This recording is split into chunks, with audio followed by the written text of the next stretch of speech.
sumamente importante. Vamos a hacer hoy digamos que un mini curso sobre el libro del Eclesiastés. Vamos a trabajar toda la clase entera el libro del Eclesiastés. Estamos haciendo un curso especial de los libros sapienciales.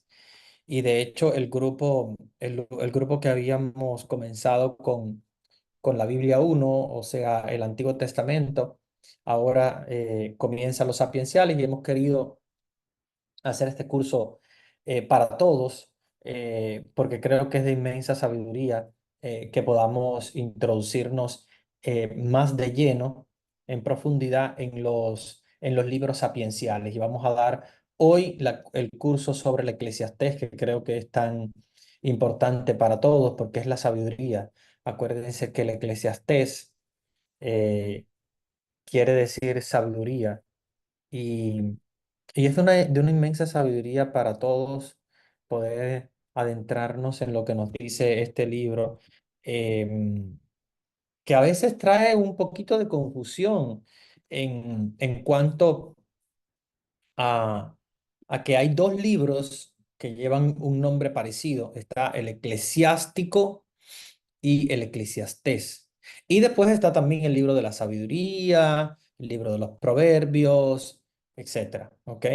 Incluso el libro de Job, que es considerado también, digamos, am, intermedio entre el profético y, y los libros sapienciales.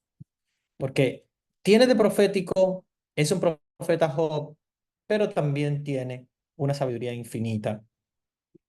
Por lo tanto, junto con los demás libros sapienciales del canon, es considerado un libro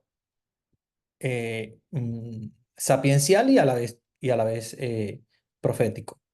Vamos a hablar de Eclesiastés. Eclesiastés, eh, que de hecho también se le llama Coelet, que quiere decir eclesiasta o asambleísta o congregacionista. Es considerado también el libro del predicador, eh, y el Eclesiastés sigue a los proverbios en la Biblia y está delante del Cantar, de los Cantares, que también es un libro sumamente importante. No debe confundirse para nada con el eclesiástico. Recuerden que el eclesiástico es otro libro sapiencial de un nombre parecido, pero que tiene otro tipo de tradición. Se le llama, ¿verdad? Eclesiastés, como les decía, porque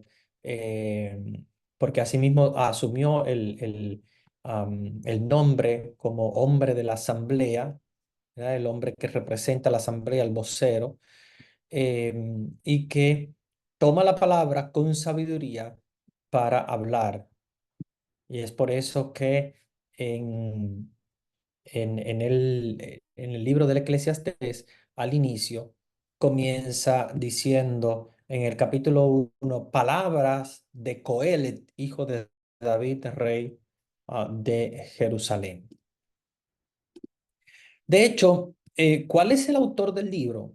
¿Quién es este hijo de David? ¿Quién es este hijo de David que es rey de Jerusalén? Eh, por lo tanto, como entendemos que el hijo de David, que a la vez es un sabio, porque ha pedido a Dios la sabiduría, fue Salomón.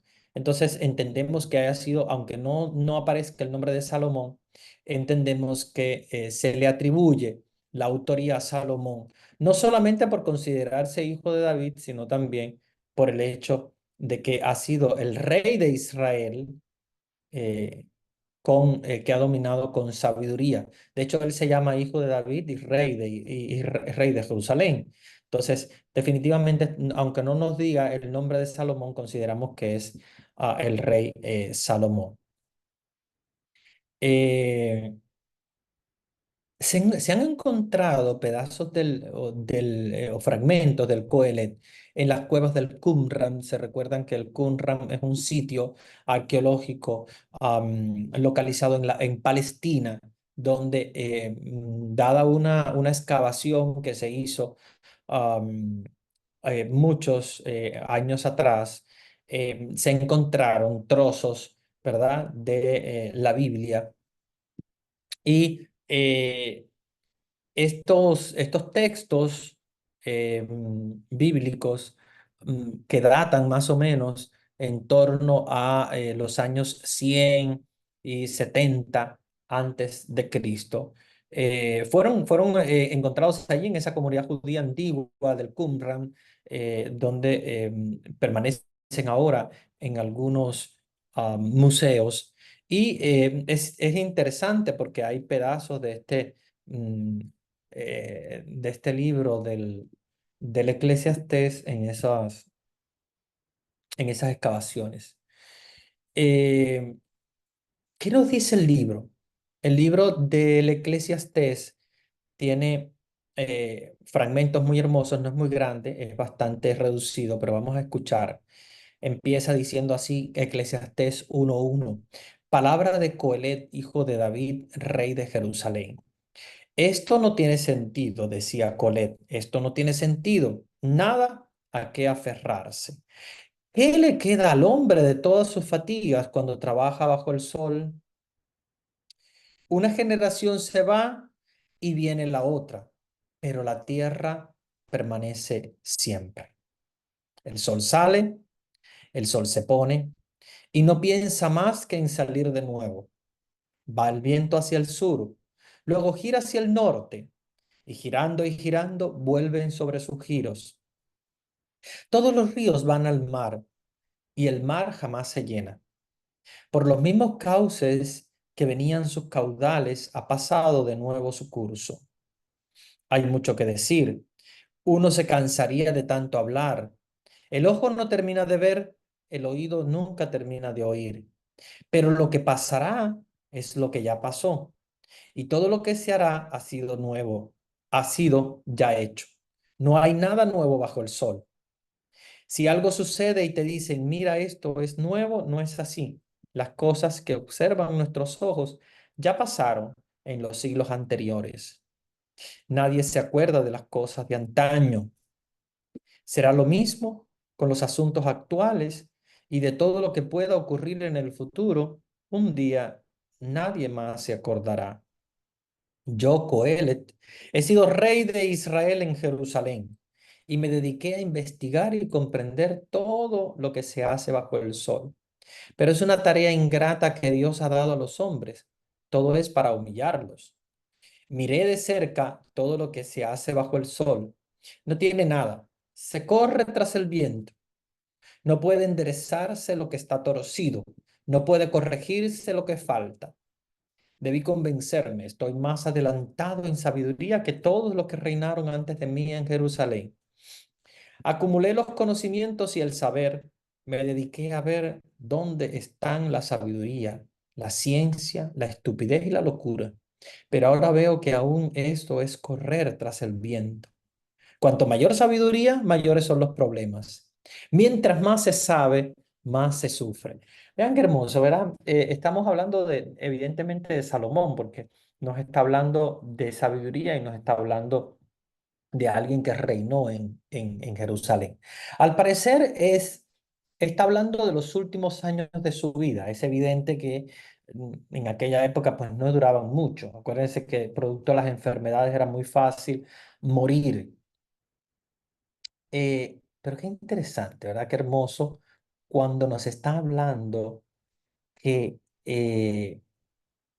todo gira, o sea, todo pasa, todo es un vaivén. Nos está diciendo el sol sale porque vuelve a esconderse y vuelve a esconderse porque vuelve a salir.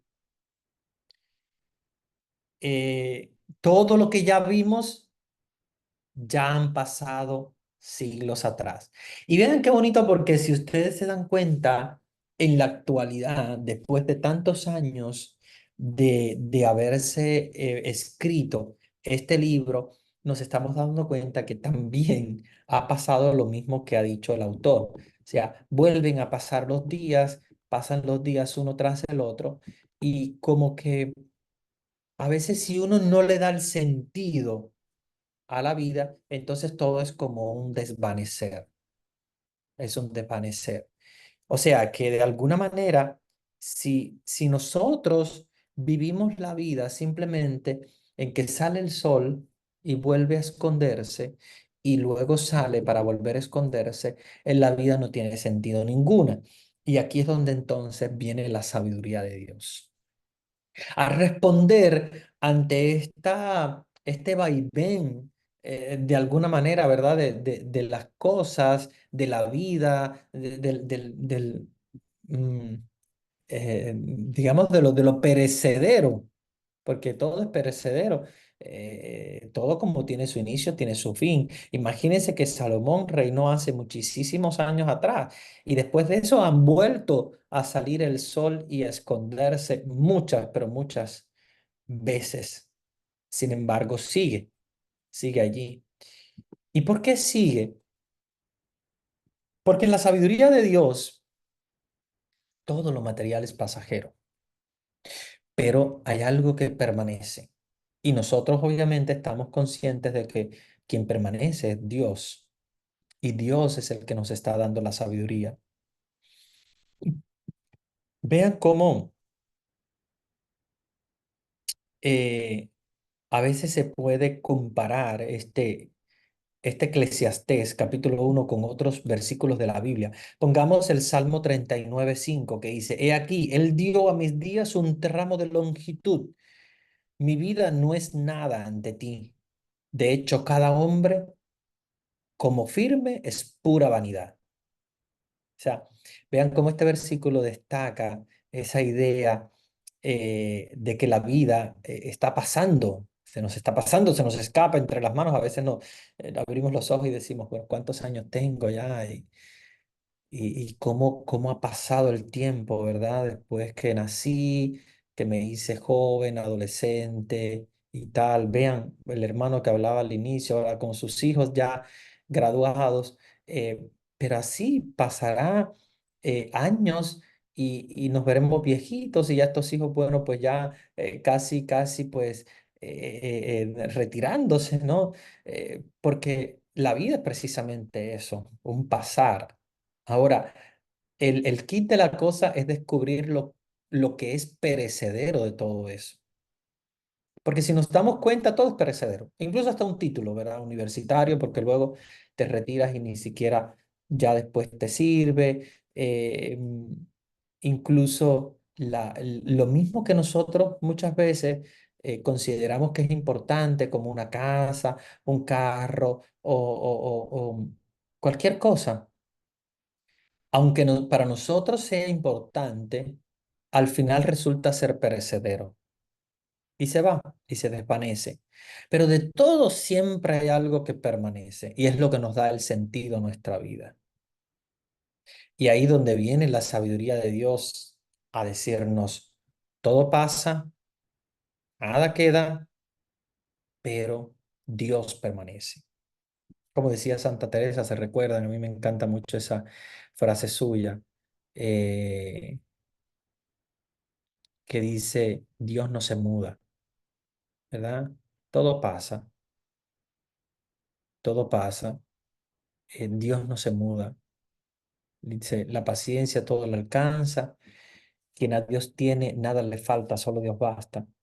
Y la realidad es que en ese vaivén de los días que nos habla el autor del Coelet, hay una sabiduría infinita de fondo en el ser humano, que es lograr descubrir aquello que no va a pasar nunca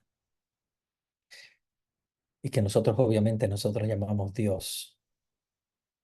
Eso que a pesar de que todo haya pasado, pasó la infancia, pasó la adolescencia, pasaron las riquezas, pasaron los días felices, pasaron también las locuras, las amarguras, los engaños, todo pasa, porque al final todo pasa.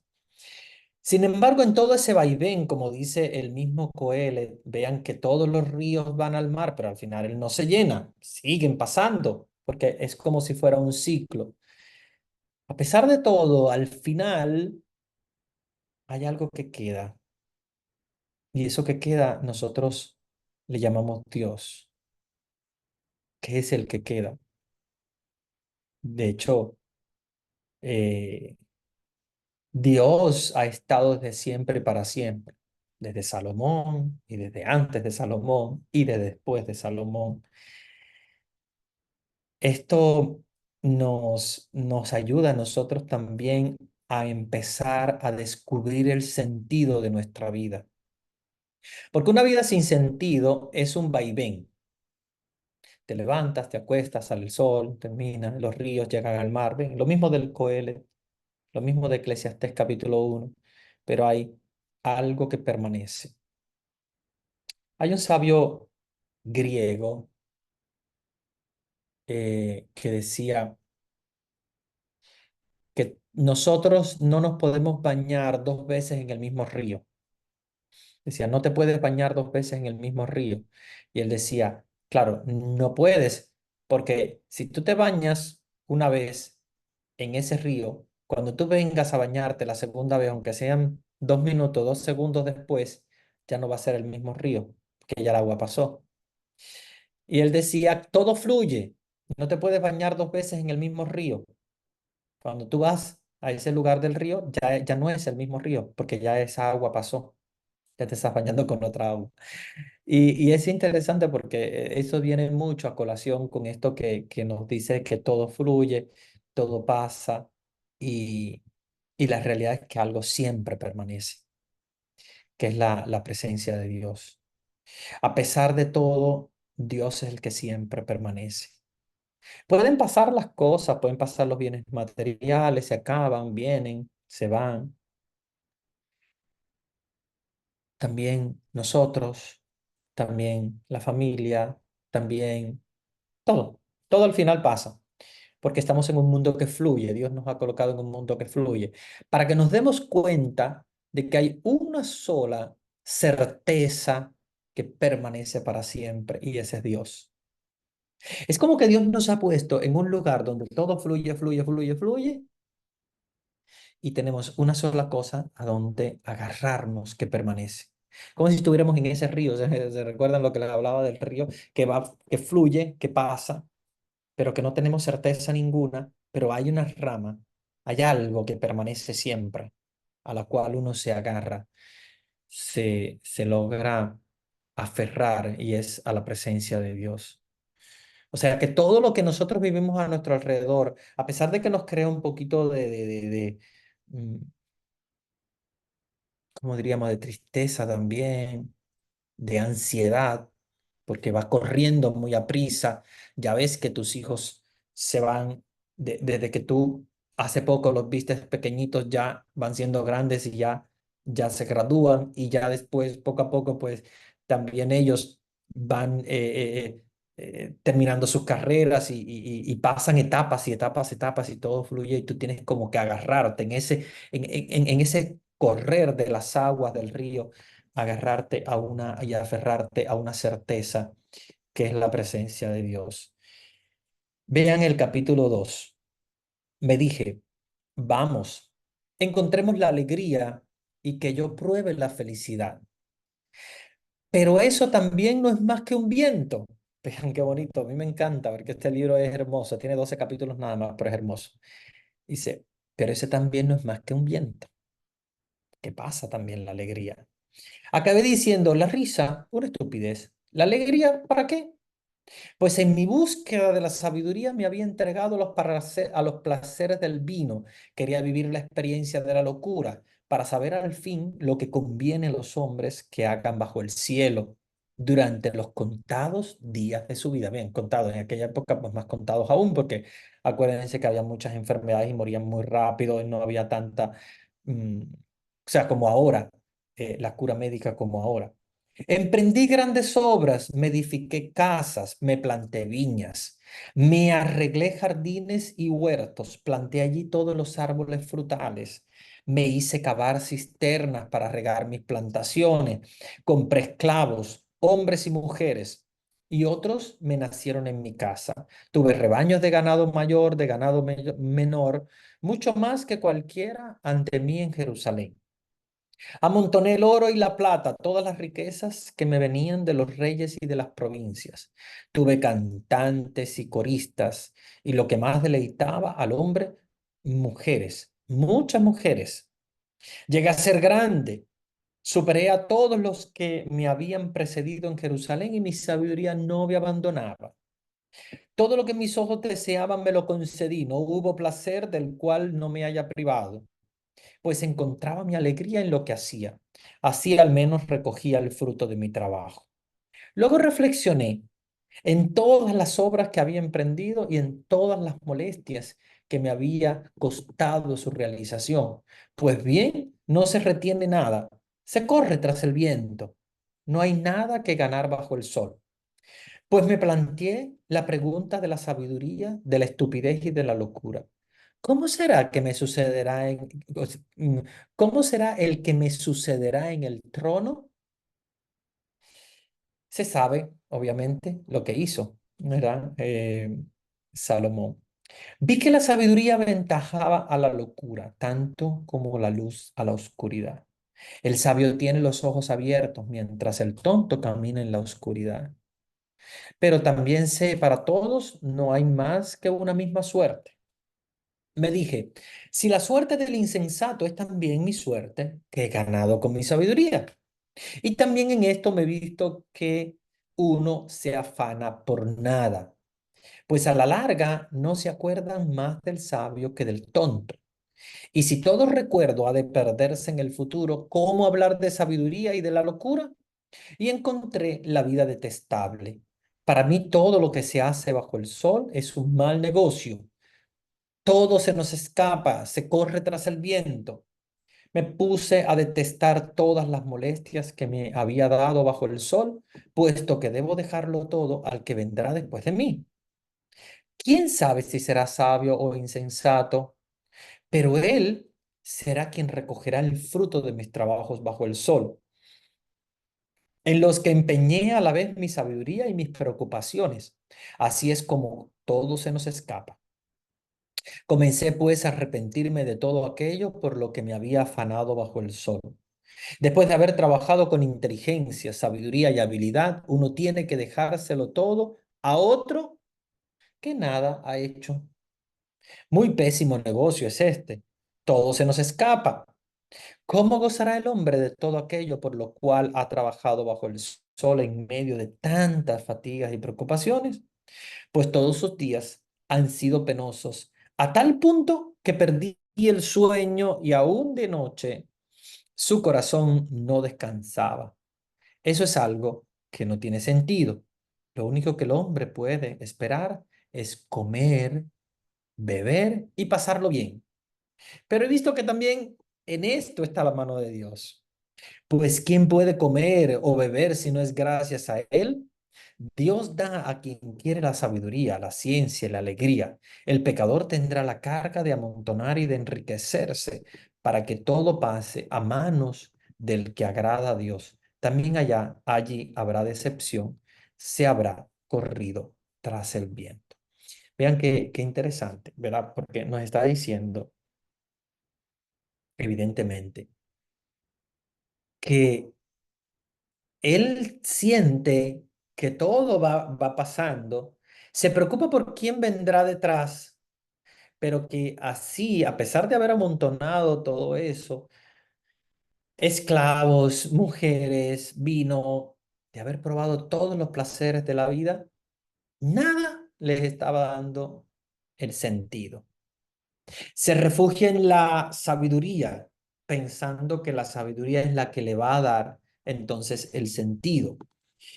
Y aún allí se da cuenta de que el tonto y el sabio son iguales.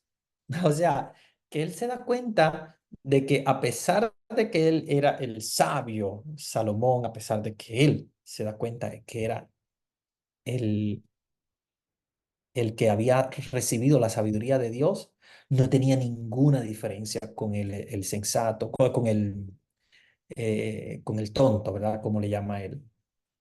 Y dice, ¿y quién vendrá detrás de mí? ¿Será un tonto también? Pues, ¿quién lo sabe? O sea, si será un tonto, va a recoger todo lo que yo hice con mi sabiduría. Entonces ahí empieza a maquinar y maquinar todos los días de su vida hasta que incluso pierde el sueño. Y pierde el sueño porque se afana en lograr entender un sentido en el sinsentido. Es lo que ah, uno de los grandes escritores de la literatura universal, eh, que es Kafka, cuando habla de la metamorfosis, se pierde también en esa búsqueda del sentido de la vida, en uno de los grandes exponentes del humanismo, ¿verdad? Que es este autor. Am, Se pierde en ese vaivén de la búsqueda del sentido profundo de las cosas, incluso llega a pensar ah, eh, que nada tiene sentido, que ni siquiera la vida tiene sentido. Y, y es allí donde te metes en como en una centrífuga, como en una pérdida total que lleva muchas veces incluso a algunas personas al suicidio porque no encuentran sentido a su vida, no le encuentran sentido a nada de lo que hacen. Y si no encuentras la presencia de Dios en todo ese vaivén, es como les decía, en todo ese río que va fluyendo, si tú no encuentras esa rama de la cual tú te amarras, y te aferras, a pesar de que todas las cosas vayan pasando y que sientas que van pasando a veces con una velocidad que tú no vas digiriendo bien las cosas porque no te da tiempo a digerir profundamente todo. Y simplemente pasan y te abres los ojos y dices, caramba, ¿dónde estoy? Y ya he avanzado demasiado. Y a pesar de haber llegado como Salomón a acumular toda esa serie de cosas, se convierte que todo es pasajero, incluso él mismo, eh, incluso la misma sabiduría que Dios le da es pasajera, porque ni siquiera la sabiduría le asegura a él nada. Dios es el único, Dios es el único. Todo está creado para que en ese continuo movimiento nosotros nos podamos aferrar al único que es el todo, al único que es lo máximo, ¿verdad? En nuestro vaivén. Entonces, no nos perdamos, no nos perdamos. Es importante darnos cuenta que en ese correr de los días de las estaciones, de la vida misma que va corriendo a una velocidad a veces exagerada. Tenemos que sentarnos a meditar en aquel que sigue siendo el mismo, en aquel que es la única certeza a la cual nosotros nos podemos aferrar, que es la presencia de Dios. De hecho, él lo dice, vean qué bonito, porque al final es alguien que a mí me encanta la sabiduría de Salomón, porque Salomón, él mismo como que se pregunta y a la vez se responde, porque él dice, bueno, pero ¿cuál sería el sentido del hombre? Bueno, pues el sentido sería comer, beber y, y que son los placeres, ¿verdad? De la vida. Comer, beber, mm, él dice, déjeme buscarle, y pasarlo bien, eso. Él dice en el versículo 24, capítulo 2 versículo 24, lo único que puede hacer el hombre es comer, beber y pasarlo bien. O sea, serían como los placeres. Pero dice, aún aquí tenemos la mano de Dios. Porque no comes, no bebes y no la pasas bien si no es con Dios. Es la realidad. Y esa es la certeza, y esa es la certeza. Vean el capítulo 3 que es clásico, lo leemos también muchas veces, este sí lo conocen ustedes porque es bastante leído en la liturgia incluso. Versículo 1, capítulo 3.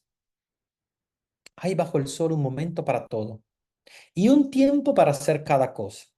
Tiempo para nacer tiempo para morir, tiempo para plantar y un tiempo para arrancar lo plantado, un tiempo para matar y un tiempo para curar, tiempo para demoler, tiempo para edificar, un tiempo para llorar y un tiempo para reír, un tiempo para gemir y un tiempo para bailar, tiempo para lanzar piedra y tiempo para recogerlas, tiempo para los abrazos y tiempo para abstenerse de ellos, tiempo para buscar y tiempo para perder, tiempo para conservar y tiempo para tirar fuera, tiempo para rasgar y tiempo para coser, tiempo para callarse y tiempo para hablar, tiempo para amar y tiempo para odiar, tiempo para la guerra y un tiempo para la paz. Al final, ¿qué provecho saca uno de sus afanes? Me puse a considerar la tarea que Dios impone a los hombres para humillarlos. Todo lo que Él hace llega a su tiempo, pero ha puesto la eternidad en sus corazones. Y el hombre no encuentra el sentido de la obra divina desde el principio al fin.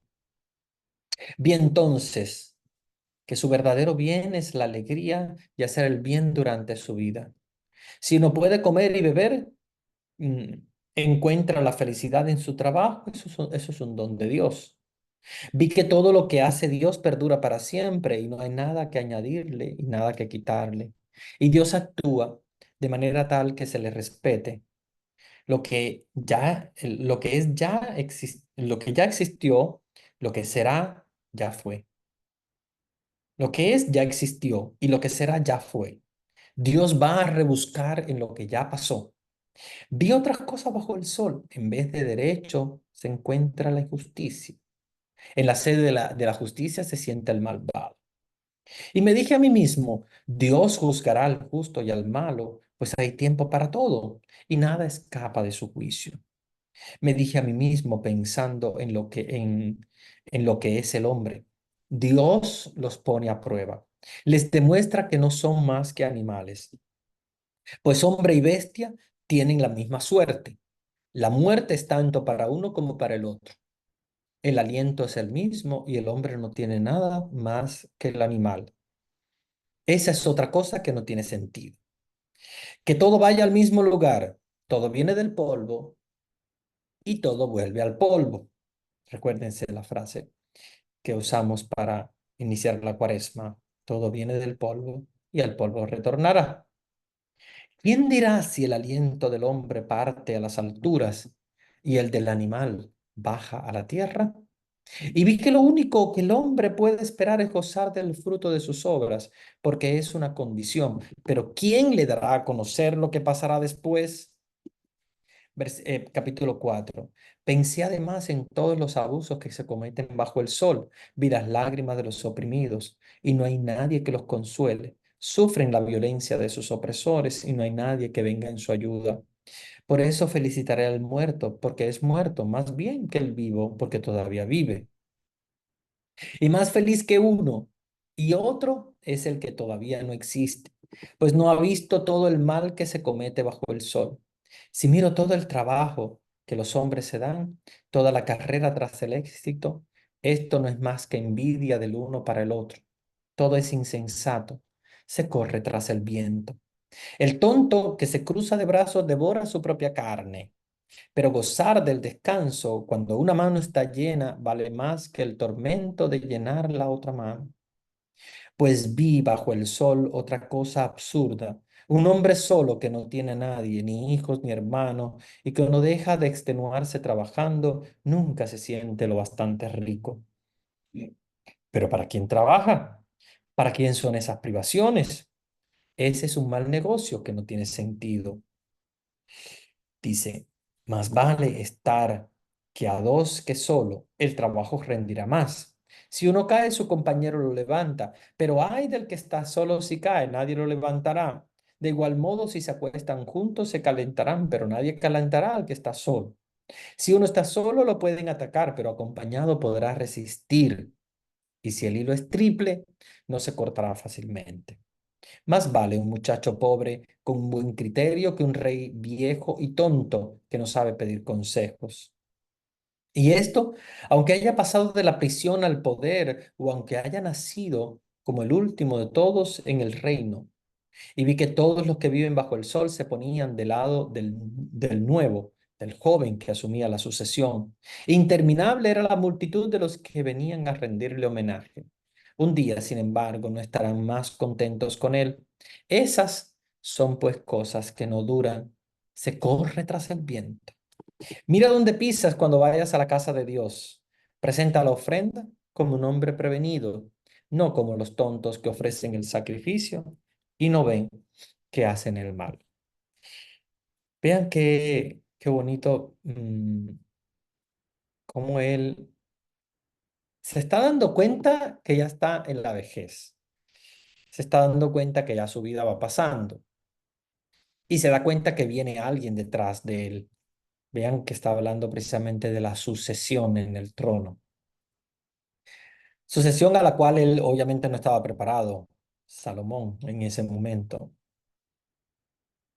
Pero la sabiduría de Dios lo hace reflexionar de tal manera que nos regala esta gran sabiduría de entender ese vaivén de los siglos, ese vaivén de los días, como, eh, como esa manera en la cual Dios se va manifestando como como el que siempre está, como el que no termina. Vean qué interesante. Eh, me gusta mucho cuando él termina esas palabras, esas reflexiones con todo esto corre tras el viento. Todo es correr tras el viento. Que el viento es también pasajero, pasa. Y querer correr detrás de ese viento, querer correr detrás de lo que se va, de lo que simplemente se desvanece, es una carrera absurda. O sea, el correr tras el viento, nos está diciendo Salomón que es absurdo. Si tú vas a correr detrás de la riqueza que luego al final sabes que se desvanece, es eso, es correr detrás del viento que sabes que al final se va a desvanecer. Entonces, esa carrera detrás del viento, a la cual él considera completamente absurda, es la que Él nos quiere ayudar a despertar el día de hoy. Eh, Salomón está ante una situación que no es fácil, es la situación de la desesperación que a veces vive una persona cuando ya siente que está como en el final. Y en esa carrera donde te das cuenta de que es un correr detrás de un viento que se va a desvanecer, tienes que tener una certeza para, para que no vayas simplemente corriendo detrás de algo que se desvanece, sino que puedas permanecer con quien realmente permanece, que no se desvanece nunca. No es como la riqueza que se desvanece, no es como la alegría que también puede terminar, porque incluso habla de eso, habla de la alegría, como también puede terminar en algún momento. Él nos está ayudando a reflexionar sobre quién es la verdadera alegría que permanece para siempre, que no se desvanece nunca. Y es esa presencia de Dios. Capítulo 5. No hables demasiado rápido. No te precipites en tu decisión cuando te comprometas delante de Dios, porque Dios está en el cielo y tú en la tierra. No te comprometas demasiado. Si estás muy preocupado, te pones a soñar. Si prometes demasiado, dirás lo que no conviene. Si has hecho una promesa a Dios, no tardes en cumplirla, pues Dios no ama a los tontos. Si lo has prometido, hazlo. Más vale no prometerle algo que prometer sin cumplirlo. Qué bonito, ¿no? Es cierto. No prometas algo que tú no estás seguro de ofrecer. Mejor no prometerlo. Mejor no hacer una promesa si no estás 100% seguro de que tú vas a poder cumplirla. No sea que por eso sufras un percance, deberás confesar ante ante su ángel No lo había pensado. ¿Necesitas de una promesa que va a irritar a Dios y acarrearte sin sabores? Los soñadores se comprometen a cada momento sin pensar, pero tú teme a Dios. Si ves en una provincia al pobre oprimido, al derecho y a la justicia violados, no te sorprendas. Por encima de una autoridad hay un escalón superior y por encima de este otros más elevados. El país avanzará si el rey se pone al servicio de los campos. ¿Cuántos días en que comió pan negro? ¿Cuántas decepciones, fatigas y disgustos? El que ama el dinero nunca tiene lo suficiente. ¿Por qué entonces perseguir una satisfacción que nunca llegará? Eso no tiene sentido. Si se acrecienta la riqueza, se multiplican también los que la comen. ¿Y qué saca su dueño con tenerla solo el gusto de verla? Ven qué interesante, dice. Se acumulas una riqueza muy grande, pero ¿qué haces con acumularla? Porque mientras más se multiplica, más van a venir a comer de ella. ¿Y qué saca entonces de provecho su dueño en tenerla solamente verla? El sueño del trabajador será tranquilo, haya comido poco o mucho, pero la saciedad del rico no le permite dormir. Hay otra mala suerte que vive bajo el sol, la riqueza que uno guardó para su propia desgracia. Perdió esa riqueza en un mal negocio. Tiene un hijo y no tiene que dejarle. Desnudo sale el hombre del vientre de su madre y desnudo volverá, tal como vino. Nada podrá llevarse de todas las obras que realizaron sus manos. También esto es una mala suerte, irse en el mismo estado en el que uno llegó. Ven qué interesante, dice, tú vienes, pero luego te vas de la misma manera que viniste. O sea, igualito. No te vas a llevar nada, no vas a acumular nada, no vas simplemente a llevarte, como decía un gran santo, te vas a llevar solamente aquello que hayas hecho en favor de los demás. Eso sí, eso va a permanecer contigo para siempre. Los recuerdos hermosos de haber hecho algo en favor de alguien. Porque ya todo lo demás se va a quedar, incluso lo que hiciste, incluso tus ideas, tus pensamientos, tus ideales, todo. Pero te llevas en la mente de Dios, porque Dios ve todo, aquello que hiciste de corazón en bien hacia los demás. Entonces, vean qué bonito, capítulo 5 versículo 14. Desnudo sale el hombre del vientre de su madre y desnudo volverá tal y como vino. Nada podrá llevarse de todas las obras que realizaron sus manos.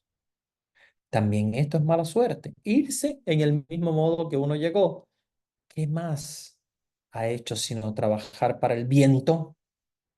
Ven, trabajar para el viento es trabajar para lo que se va, para lo que se desvanece. Eso es lo que veo. Todo lo que uno puede esperar es comer y beber y gozar el bienestar mientras trabaja bajo el sol durante los contados días de su vida, tales como Dios se lo concedió. Esa es su parte. Cuando un hombre ha recibido de Dios posesiones, riquezas, cuando puede comer, gozar, disfrutar de su trabajo, todo eso es un don de Dios. A lo menos no piensa en lo corto de la vida mientras Dios le llena el corazón de alegría. Capítulo 6. Hay otro mal que he visto bajo el sol y que aplasta al hombre. Alguien recibió de Dios fortuna, riqueza, honores, nada faltó de todo lo que pudo desear, pero Dios no le concede disfrutar de ello y es otro el que lo aprovecha. Esa es otra cosa muy mala que no se puede justificar. Supongamos que un hombre tuviera un centenar de hijos y viviera largos años, pero después todo ese tiempo no encontrara la felicidad y no tuviera después sepultura. En ese caso digo que un recién nacido fallecido es más feliz que él. Ese niño vino para nada, solo para regresar a la negrura y hasta su mismo nombre permanecerá en la oscuridad. No vio ni conoció el sol, pero descansó. En cambio el otro no. Ese hombre pudo haber vivido 2000 años, pero ¿de qué le servirá si no conoció la felicidad? Bien se puede decir que todo va al mismo lugar. Todo el trabajo del hombre es por su boca, pero esto no basta para llenar su alma.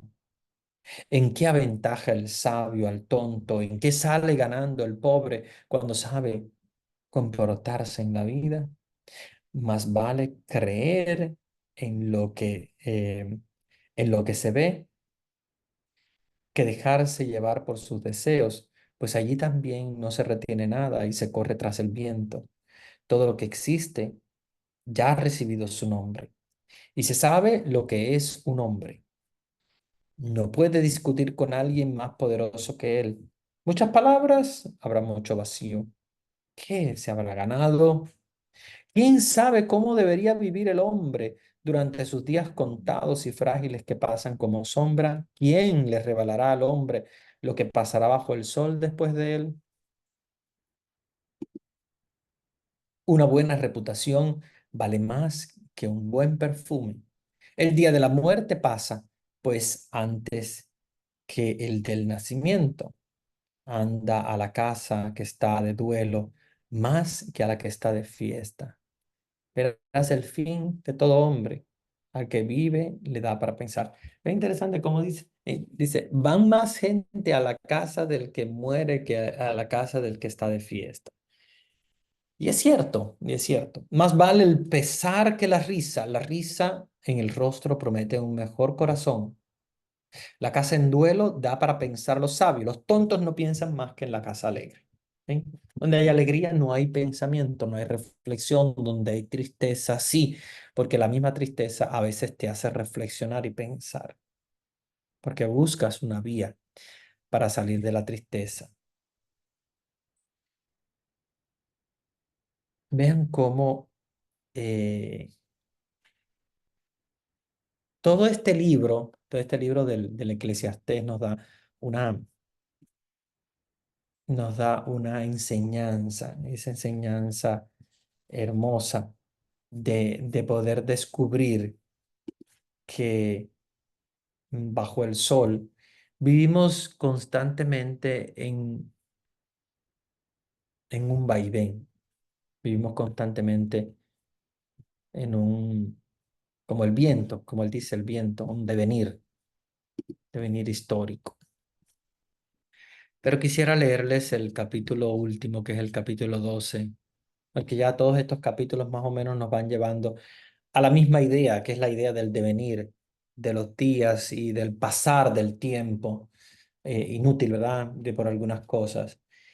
Y ya en el capítulo 12 corona diciendo, acuérdate de tu Creador en los días de tu juventud, antes que lleguen los días malos, que sería, bueno, él piensa obviamente los días malos en la vejez, y los años que se acercan, de los cuales dirás, no espero más de ellos. Antes de que se oscurezcan el sol, la luna y las estrellas y que vuelvan las nubes apenas haya llovido, cuando tiemblen los guardias de la casa y se encorven los porteros, cuando lo que queda de muelas deje de moler y se queden ciegos a los que miran detrás de las ventanas, entonces se cierra la puerta de calle y se detiene el ruido del molino en que el trino de ave no despierta y se mueren las canciones. Se temen las subidas y los barrancos en el camino. El almendro está en flor, la langosta está repleta, la alcaparra da su fruto. Ahí va el hombre a su casa de eternidad. Y ya están las lloronas en la esquina de la calle. El hilo de plata no llegará más lejos. Dejaron de hilarlo. La lámpara de oro se rompió, se quebró el cántaro en la fuente y se dio la polea en el pozo.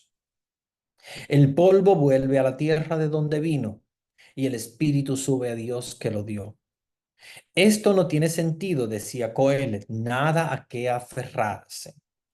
Coelet era un sabio que enseñó el saber al pueblo. Sopesó, examinó y corrigió muchos proverbios. Coelho procuró pulir sus sentencias y expresar verdades en un estilo muy directo. Las palabras de los sabios son como aguijones, una colección de sentencias. Es como una cerca cuyas estacas han sido ensambladas por un mismo pastor. No le añadas nada, hijo mío. ¿Para qué más y más libros? Esto no tiene fin y el demasiado estudio agota el cuerpo. Conclusión del discurso, todo ha sido dicho. Teme a Dios y observa sus mandamientos. Ahí está todo para el hombre. Pues Dios juzgará todas las acciones, aún lo que está oculto, tanto el bien como el mal. Vean qué interesante. Después de hablarnos precisamente sobre este devenir del mundo, este vaivén de las cosas, al final él se da cuenta de que al único que hay que aferrarse es a Dios. Dice, teme a Dios y a sus mandamientos. Y ahí está todo para el hombre. Quien ama a Dios y cumple sus mandamientos, se aferra a esa seguridad, a ese eh, que permanece para siempre. Dios nos da la sabiduría, pero más que nada, Dios nos da la certeza, y esa es la sabiduría más grande, de que a pesar de que todo pasa, Él permanece siempre. Y permanece siempre porque es fiel. Es fiel al ser humano. Es fiel a su alianza. Dios, a pesar de que nosotros vivamos en un mundo de maldad, de guerras,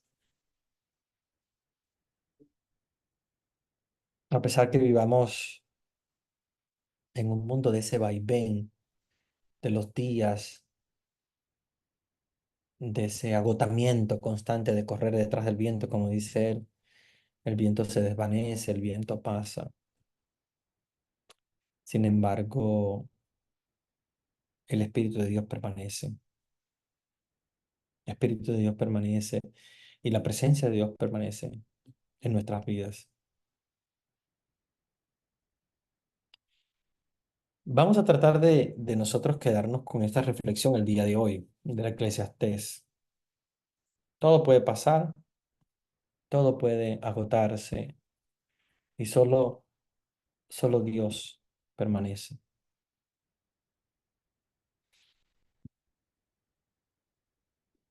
Muy bien. No sé si tienen alguna otra pregunta.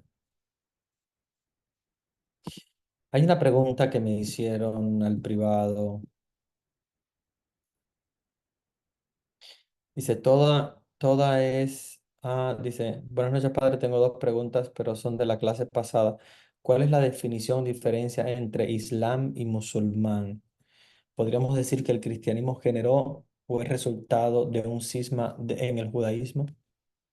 Ah, bueno, pues estas son preguntas, sí, de la clase que tuvimos anterior, que tuvieron conmigo. Eh, a ver, vamos a responder esta primera pregunta. Eh, Musulmán e Islam.